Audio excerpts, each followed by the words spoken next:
ଆପଣଙ୍କର ଏମିତି ଦେଖିବେ ପଳେଇ ଆସିଥିବ ୟେଲୋ ହେଇଯାଇଥିବ, ନହେଲେ କିଛି କିଛି ବନ୍ଧୁମାନଙ୍କର, ଭଉଣୀମାନଙ୍କର, ଭାଉଜମାନଙ୍କର, ମଉସାମାନଙ୍କର, ମାଉସୀମାନ। ଜୟ ଜଗନ୍ନାଥ, ଜୟ ଜଗନ୍ନାଥ।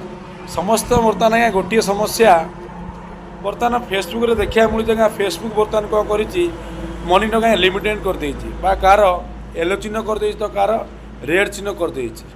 ସମସ୍ତଙ୍କର ଅସୁବିଧା। ସରୋଜ ଜଣେ ବନ୍ଧୁ ଫୋନ୍ କରିଥିଲେ, ମଧୁସୂଦନ ମହାପାତ୍ର, ବାଲେଶ୍ୱର, ନୀଳଗିରି, ରାହୁଲକେଲା, ବ୍ରହ୍ମପୁର। ଏବେ ଜଷ୍ଟ ଗୋଟେ କଲ୍ ଆସିଥିଲା ଯାଜପୁର ରୋଡ଼ରୁ।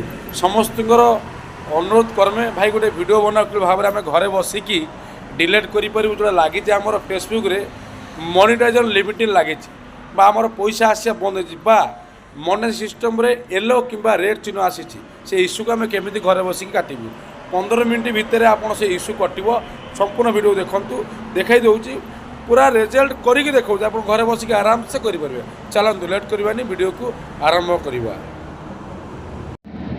ଆପଣଙ୍କର ଏମିତି ଦେଖିବେ ପଳେଇ ଆସିଥିବ ୟେଲୋ ହେଇଯାଇଥିବ, ନହେଲେ କିଛି କିଛି ବନ୍ଧୁମାନଙ୍କର, ଭଉଣୀମାନଙ୍କର, ଭାଉଜମାନଙ୍କର, ମଉସାମାନଙ୍କର, ମାଉସୀମାନଙ୍କର ରେଡ଼୍ ହେଇଯାଇଥିବ। ଏଇ ଯେଉଁ ଚିହ୍ନଟା, ଏଇ ଯେଉଁ ଚିହ୍ନ ଦେଖୁଛନ୍ତି, ଏଇଠି ଦେଖୁଛନ୍ତି, ୟୋର କଣ୍ଟେଣ୍ଟ ଇଜ୍ ଏର୍ନିଂ ମନି। କାହିଁକି ପଡ଼ିଛି, କହୁଥିପାଇଁ ପଡ଼ୁଛି, କ'ଣ କଲେ ଏଇଟା ଡିଲେଟ୍ ହେବ। ଚାଲନ୍ତୁ ଆରମ୍ଭ କରିବା। ଖୋଜିବେ, ଏ ଭିତରେ ଗୋଟେ କଣ୍ଟେଣ୍ଟ ଅଛି। ସେ କଣ୍ଟେଣ୍ଟଟା କେଉଁଠି ଅଛି। ଏମିତି ଯଦି ଯେଉଁ ବନ୍ଧୁମାନେ ଅଛି, କିଛି ବ୍ୟସ୍ତ ହେବନି, କିଛି ବ୍ୟସ୍ତ ହେବନି। ସମସ୍ୟା ଅଛି ନା କ'ଣ ପାଇଁ ମନିଟାଇଜେସନ୍ ଲିମିଟେସନ୍ ହେଇଛି, ବା ରେଡ଼୍ ହେଇଛି, ବା ୟେଲୋ ହେଇଛି, ଦେଖନ୍ତୁ। ଏଇସବୁ ଭିଡ଼ିଓ ଉପରେ ଆସିଛି। ହଁ, ଇସ୍ୟୁ ଏଇ ଭିଡ଼ିଓ ଉପରେ ଆସିଛି। କ'ଣ କରିବେ ଆପଣମାନେ, ତୁରନ୍ତ ଏଇ ଭିଡ଼ିଓକୁ ଡିଲିଟ୍ କରିବେ।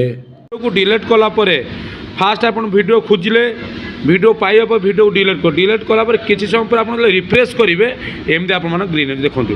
ଏ ବର୍ତ୍ତମାନ ଯେମିତି ଗ୍ରୀନ୍ ହେଇଗଲା। ଠିକ୍ ଅଛି, ଦେଖିପାରୁଥିବେ। ଜୟ ଜଗନ୍ନାଥ। ଯଦି ଆପଣଙ୍କୁ ସମ୍ପୂର୍ଣ୍ଣ ଭିଡ଼ିଓ ଭଲ ଲାଗିଥାଏ, ଲାଇକ୍, କମେଣ୍ଟ, ସେୟାର ଭୁଲିବେନି। ରହିଲି, ନମସ୍କାର, ଜୟ ଜଗନ୍ନାଥ। ସବକା ସାଥ, ସବକା ବିକାଶ।